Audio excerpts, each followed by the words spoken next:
Hartman followed the fall of Alan Wake with his binoculars. When the rider hit the water, he ordered Jack to take the boat to him. The spot was easy to see in the dark, even with all the extra lights in the boat. The flare floated and kept burning even in the water. Jack turned the radio louder as the engine sputtered. The music was rough and clanking, something the Anderson brothers would no doubt have enjoyed. But Hartman chose to ignore it. Wake was finally within his reach.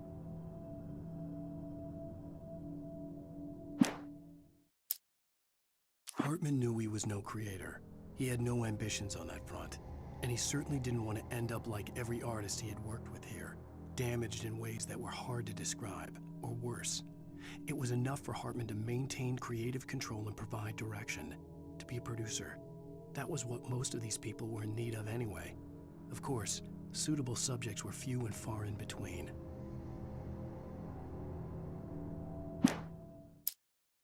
I stared at the Viking paraphernalia that littered the area, surrounding an unlikely centerpiece. A full-size stage complete with an impressive sound system with all the trimmings, including a dragon. It took a special kind of crazy to build something like this in a remote field. When the sky split open with a deafening boom and the music started blasting, it felt strangely appropriate.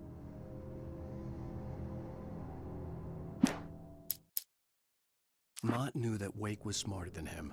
Wake had more money, a beautiful wife, everything. And Hartman said Wake was important.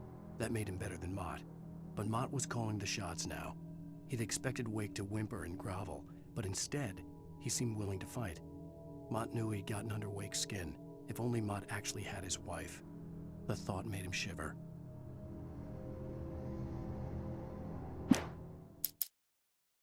Hartman hurried down the corridor. He had disliked leaving Wake when he was surely at his most susceptible to therapy.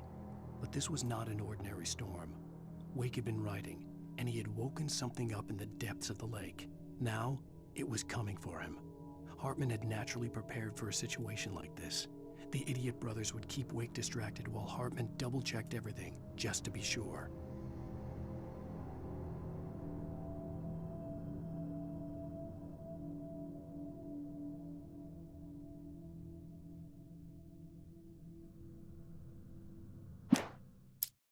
Hartman watched as Wake's features slackened.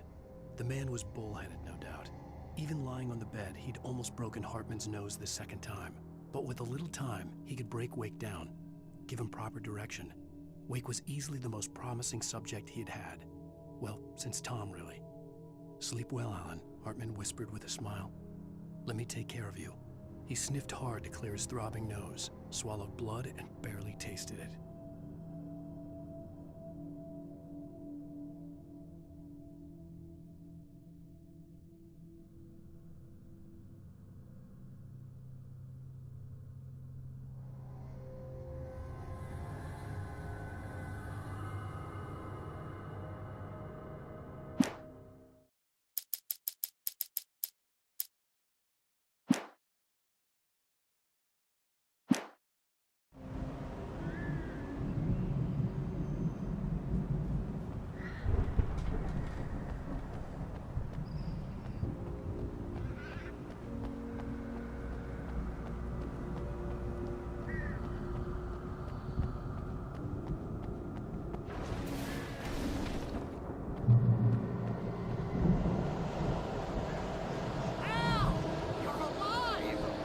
Let's get out of here. Can you open this gate?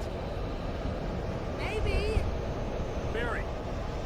Well, I slammed it shut when the nasty showed up, and the key fits kind of loose in the lock, so, I'll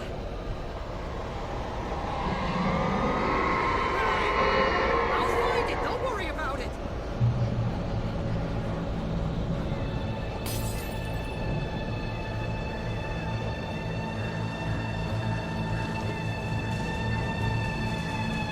Hurry up, Barry.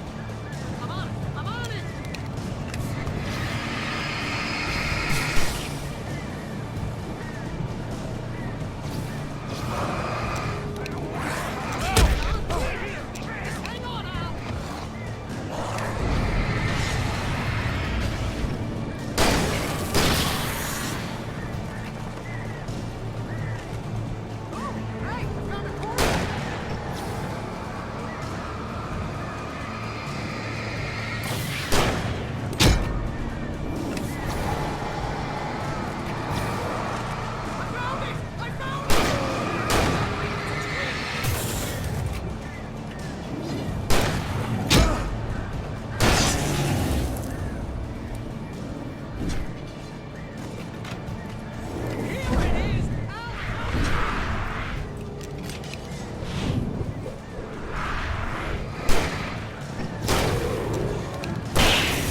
Please tell me we're headed for the nearest "You're now leaving Bright Falls. Come back soon" sign.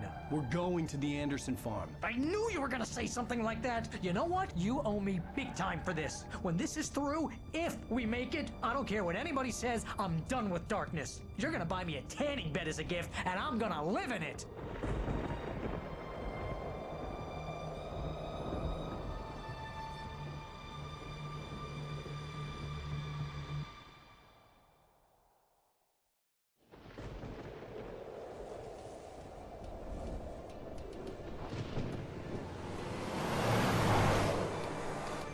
I'm crazy, but that's fine, Barry.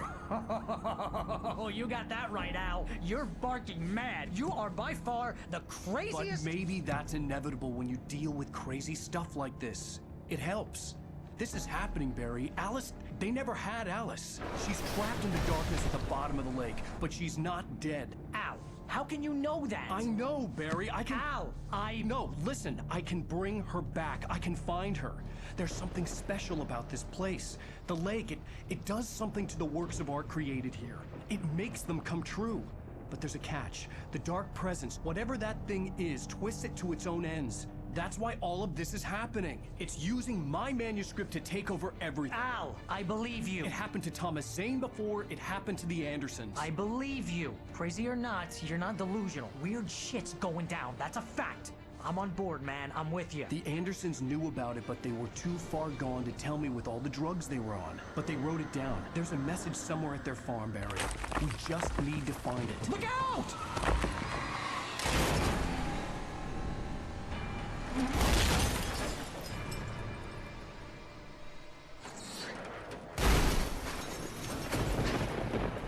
Al! God damn it, Al, talk to me!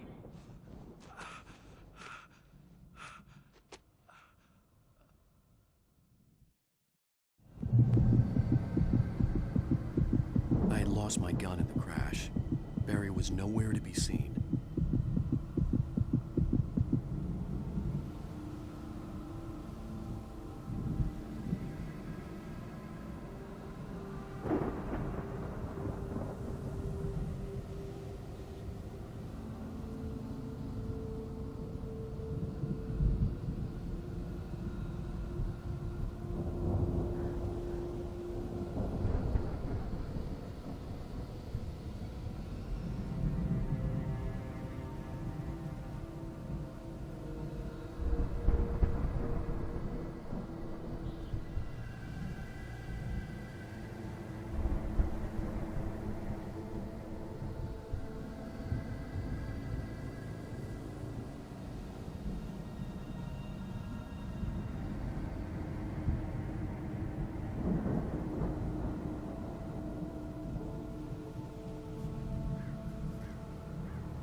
Barry!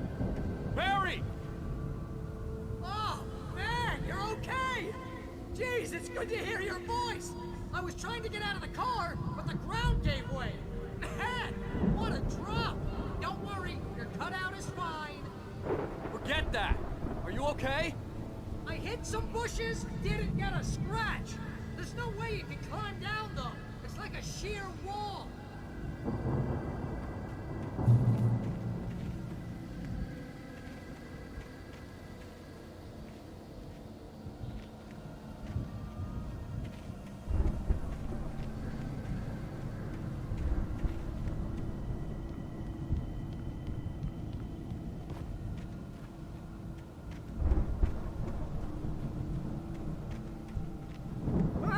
Al! There's something moving down here! Barry, it's a taken! Use a flare, Barry! Oh! Yeah! Barry, are you alright? I'm good, Al! I'm great! Guess you never messed with anyone from New York City before, huh?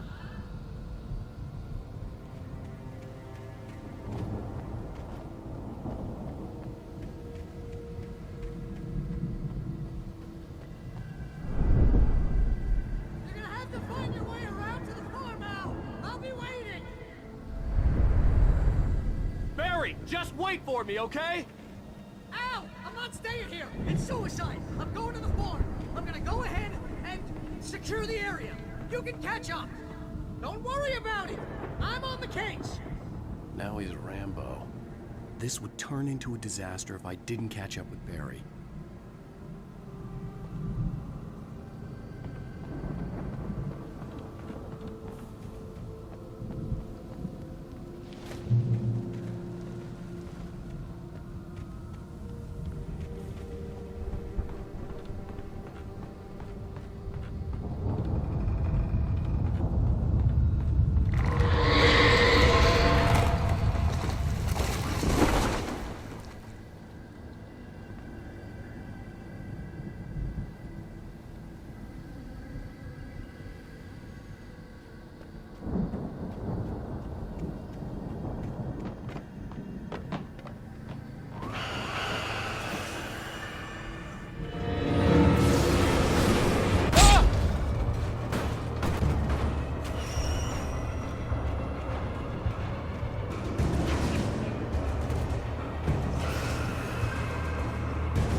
To destroy them to get through.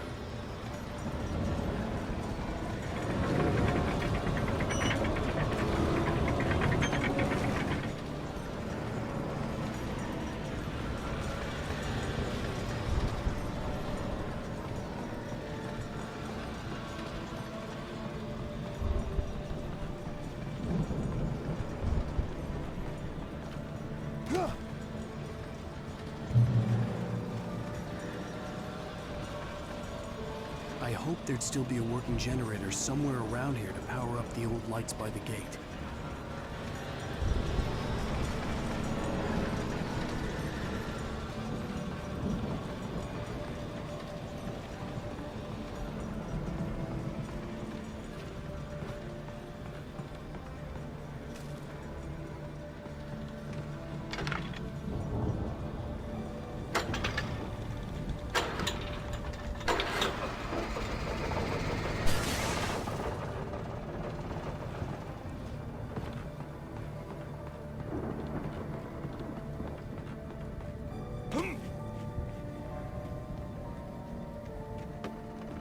could sense the movement in the woods ahead. Facing the enemy without a weapon was dangerous, but I had no choice.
Was driving away from the farm, headed in the same general direction as I was. For all I knew, it was Barry, caught in the consequences of leaping before looking.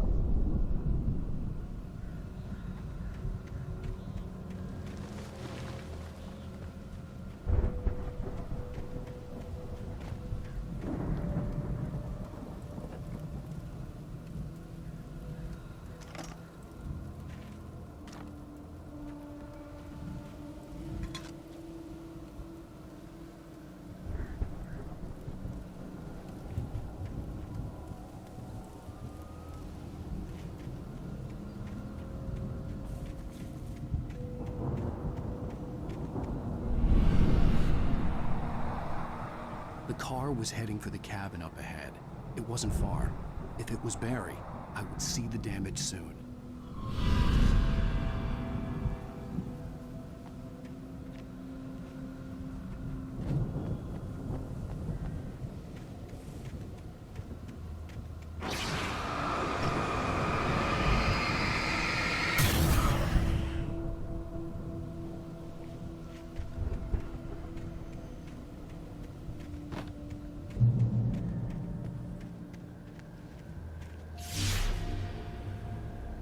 I'm trying to deliver each page to the right time and place.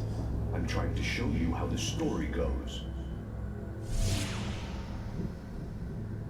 I had seen glimpses of the light before. I had seen it in my dream. It was a strange spaceman or a diver in a bulky suit. He was the one who'd been placing the pages on my path.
Someone had left a gun behind.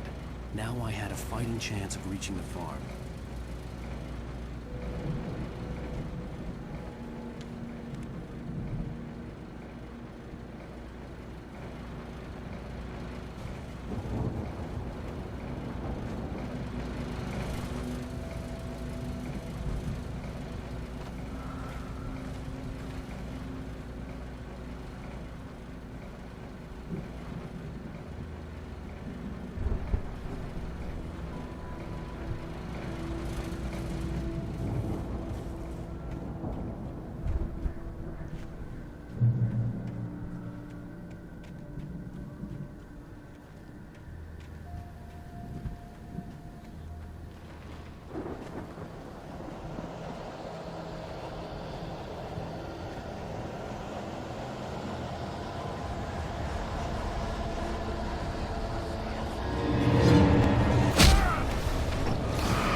could see the car, but there was no sight of the driver.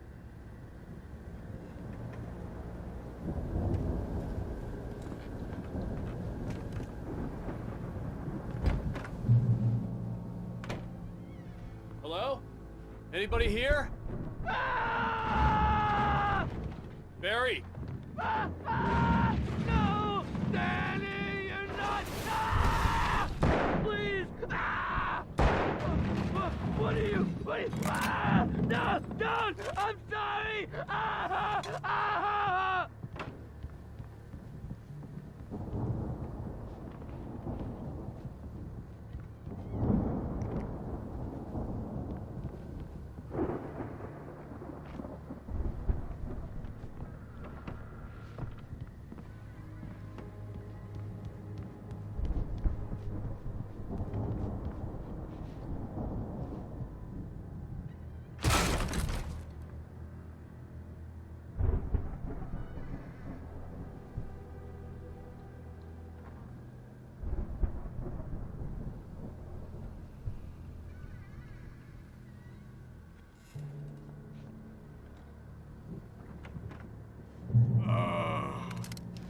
I know you. You were in jail the other day. I went to the farm again for the moonshine, you know? It makes you see. They're not gonna miss it. They're in the loony bin. My buddy, Danny, I lost him. Something's gone wrong with him. It's not him. Like a real bad follow-up to a real good movie.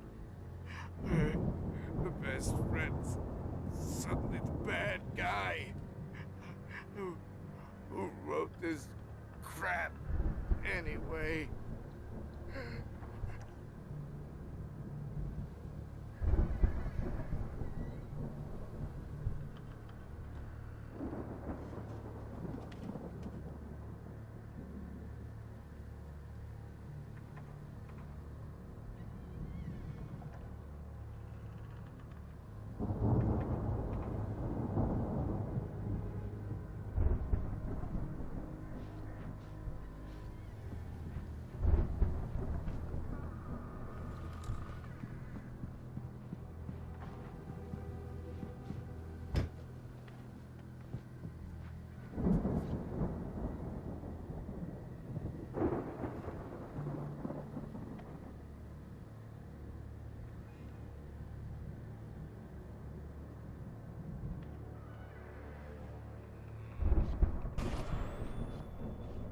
Run through every possible course in my head.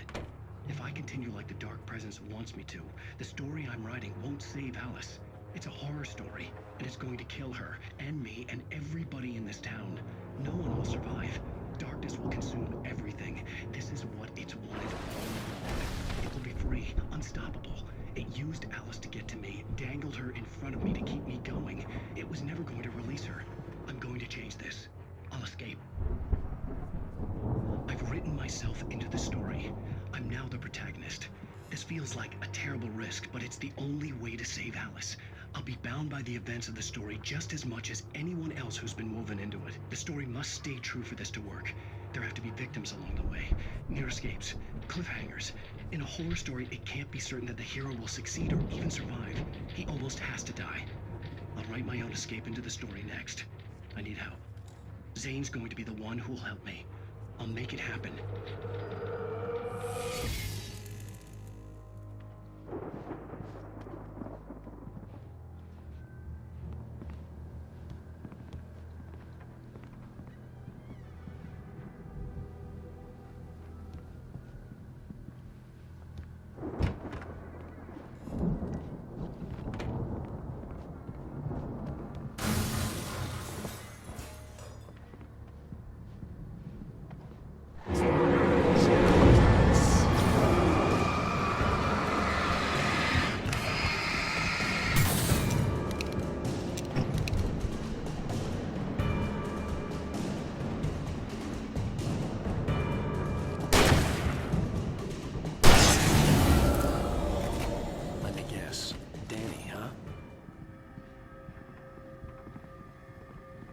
The front door was locked.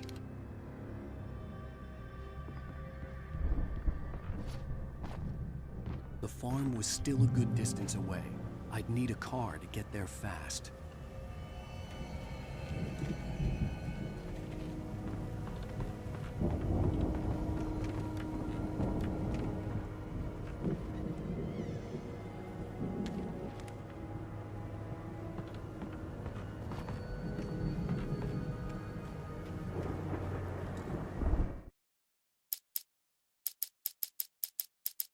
Agent Nightingale stared at the passed-out rider. The man was sleeping off one hell of a night. Nightingale felt a stab of envy at Wake's oblivion, but he had a job to do. He put the gun to Wake's head and almost became a murderer. His hand shook and his throat felt tight and dry. Biting his teeth, he tried again to pull the trigger. He lost the nerve. Wake stirred. Nightingale would have to settle for an arrest.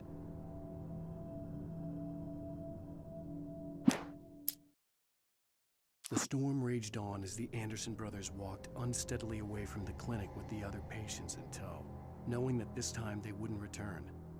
The darkness around them seethed with horrors, but torn and afraid. Their eyes glinted with guile. They knew every secret path, and there was blood on their hands. They had fought these shades before.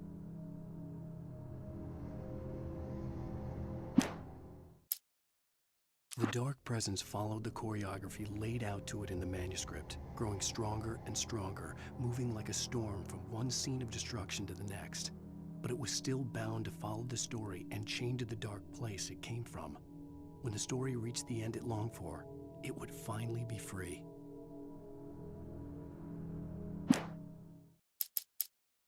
When he stopped the car at the Anderson farm, Walter felt relieved.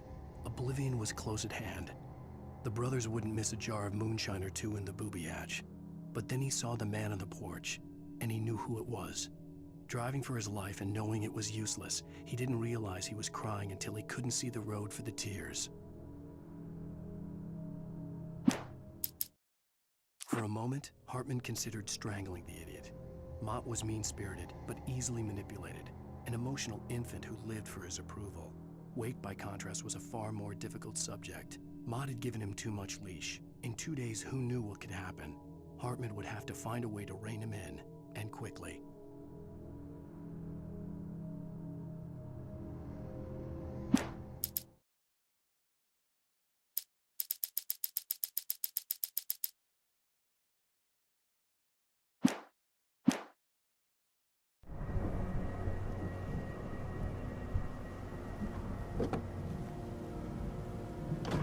Barry wasn't up here, he was probably in trouble down at the farm.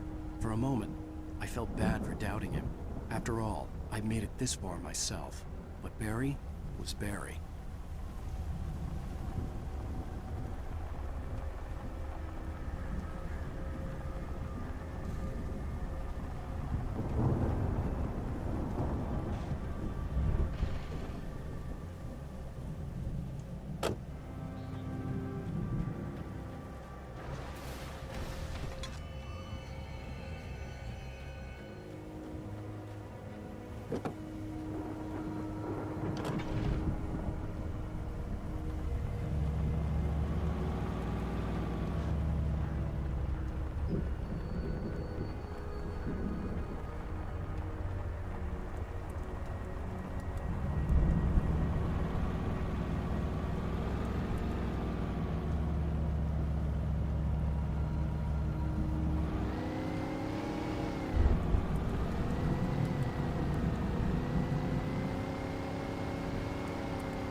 I'd known the brothers used to be some kind of rock stars, but it hadn't really sunk in until I saw the stage.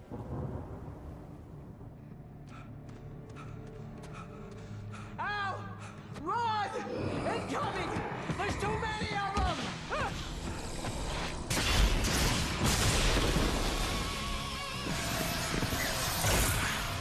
God damn.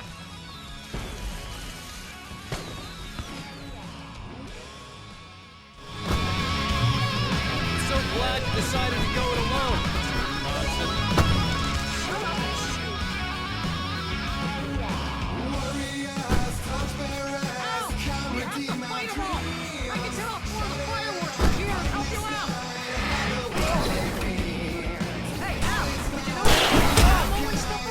This place is stuck!